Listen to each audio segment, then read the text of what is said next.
Good day, viewers. Welcome to another section where we're going to be looking at an overview of how to use a multimeter. It is very important to know that we have different types of multimeters that are being used to measure electrical quantities. The basic electrical quantities that we normally use the multimeter to measure are current, voltage, resistance, continuity. Those are the basic, but the multimeter can be used to measure several electrical quantities like frequencies, how to read certain electronic components to know whether they are functional or not. But in this section, we're just going to look at the basic, how to use it to measure basic electrical quantities, and most importantly is how to understand the various functions. Now, every piece of equipment comes with a manual. The manual gives a guide to how to use that piece of equipment. Like this clamp meter now has a manual that came with it. So it is very important before we start using it, we have to go through the manual, which I've already done. So what we're going to do now is just an overview of how this multimeter works. Now you can see here, this portion of the multimeter is the clamp section where we use to measure current. Very important. Any multimeter or clamp meter that has this shape tells you that this is the portion that is required for the measurement of current. And also we have a knob. This knob gives us the range or the different parameters that can be measured using this multimeter. As we can see here, we have on the knob section, we have the off position telling you that the multimeter is off at this point. This section is where we read our current in the range of 600 amps. Then if you look at it very well, there's a symbol on top of it, a dash with a sinusoidal symbol there, sinusoidal wave symbol. Those symbols are telling you that this particular current, this range of current, provide us with the ability to measure either direct current or alternating current. The same thing here, we have another range, 60 amps. That is, if you set your knob at this 60 amp, you are expected that the current you are about to get the value must not exceed 60 amps. Here, the first portion is 600, it must not exceed 600. The next section is the voltage. You can see here we have V representing voltage, and on top of it we still have those symbols telling you that you can either use it for direct current, direct voltage, or alternating voltage. Here we have frequency percent. Here we have a combination of, that's where we can use it to measure electronic devices. Here we have the symbol for ohms, which is the symbol ohms for resistance. Here we have the symbol for an electrolytic capacity. Here we have a symbol for a diode. Then we have the buzzer sign there for continuity test. And one good thing about this multimeter is that it can be used to measure temperature as well. We have temperature section where we have the degree centigrade, degree Fahrenheit, and we also have another section here for voltage, but this time around low voltage. If you go through the manual, you'll be able to understand these basic sections. And also we have the last portion here. Also, NCV live is also unique. When you go through the manual, you see what this section is meant for. Now, like I said, if you want to operate this, you have to be very careful. That is why you need to go through the manual. When you go through the manual, you understand the basic functions of this particular clamp meter. Then if we proceed further, we have another section here for function, minimum, maximum values.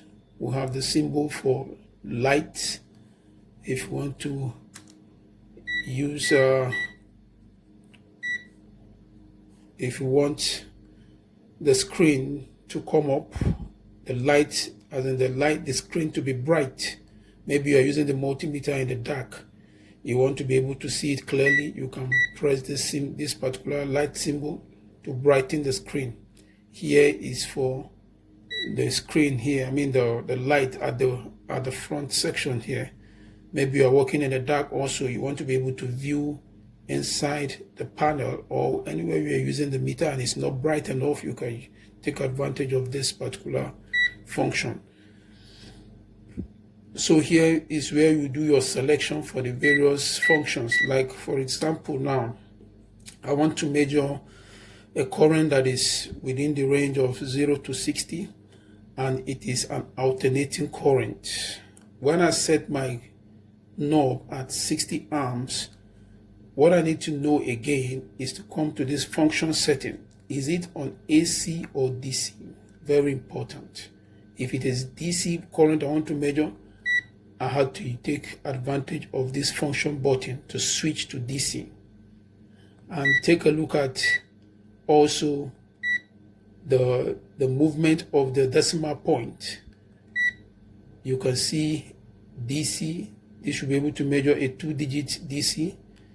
If I'm measuring AC quantity, that's AC current, the decimal point here is telling me that I can measure 2 digits of it. Let's move to the next. Let's say I want to measure a current that falls within the range of 0 to 600. And also I need to come back to this function setting to check, is it on, what is the quantity I'm about to take? Is it DC or AC? This function will navigate through that. This is AC and this is frequency, but we don't need frequency. What we need is AC. If it is AC we want to measure, then we have to switch it down to what? To the AC part of it. And you can see the decimal point is after 3 of this decimal point, I mean 3 of this digit. So it can be able to measure quantities or electrical current with up to what? 3 digits, and it must be less than 600. Very important. The same thing applies with the voltage. It guides you to know which quantity, this particular function. Very important. Very important. So you switch it. Is it AC? You leave it at AC. And you need to be careful to know the decimal point you want to use. You can see here I have AC up to 3 digits. 3 digits whole number, 3 digit whole number. If I switch this AC voltage, but this time around is only 1 digit because of the decimal point there, the position of the decimal point. So it's very, very important we understand this, because if you happen to measure a quantity that is above the limit, you can damage this equipment. So for the reliability of the equipment, for the equipment to be able to serve you for a long time, you have to be very conscious of the particular functions and the range of values they can take.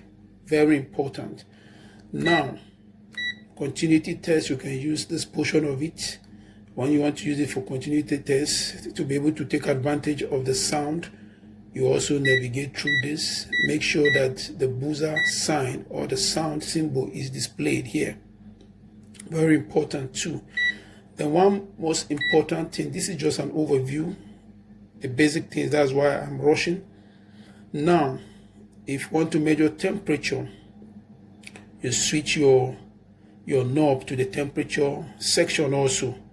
Check, do you want to measure in degree Fahrenheit or in degrees centigrade? You can also take advantage of this particular function. This is in degree Fahrenheit. This is in degree centigrade. Now, these are the probes. These are the measurement probes. This is for the positive terminal. This is for the negative terminal. Very important. Let's say you want to measure the voltage. Now, mind you, when you want to measure current, it is advisable, because you are using the clamp section, this particular section, it is advisable not to insert this particular probe, because what you're about to measure is current. And when you are measuring current, you take the lifeline. The lifeline is what you will clamp here, and ensure that your probe is on the particular range you are operating with. Is it within the range of 0 to 60? You place it here. Is it within the range of 0 to 600 amps? You place it here before you finally clamp the live wire and take your reading. And also, don't forget, you need to switch function. Is it AC or DC you are dealing with? And what is the range of AC, and also what is the range of DC? Very, very important for the reliability of the equipment. If not, you will just damage the equipment in no time. So, but if you want to measure voltage, you have to take advantage of these probes. You insert it in the positive input. You can see it here, positive, common, and you can see it in red telling you that you insert this here. Then the other probe, common, which is the neutral, you insert it here. And also, if you go through the manual carefully, it is advisable when you want to measure voltage and you are approaching the panel or the particular portion of the conductor you want to measure the voltage, you first of all place the neutral probe first.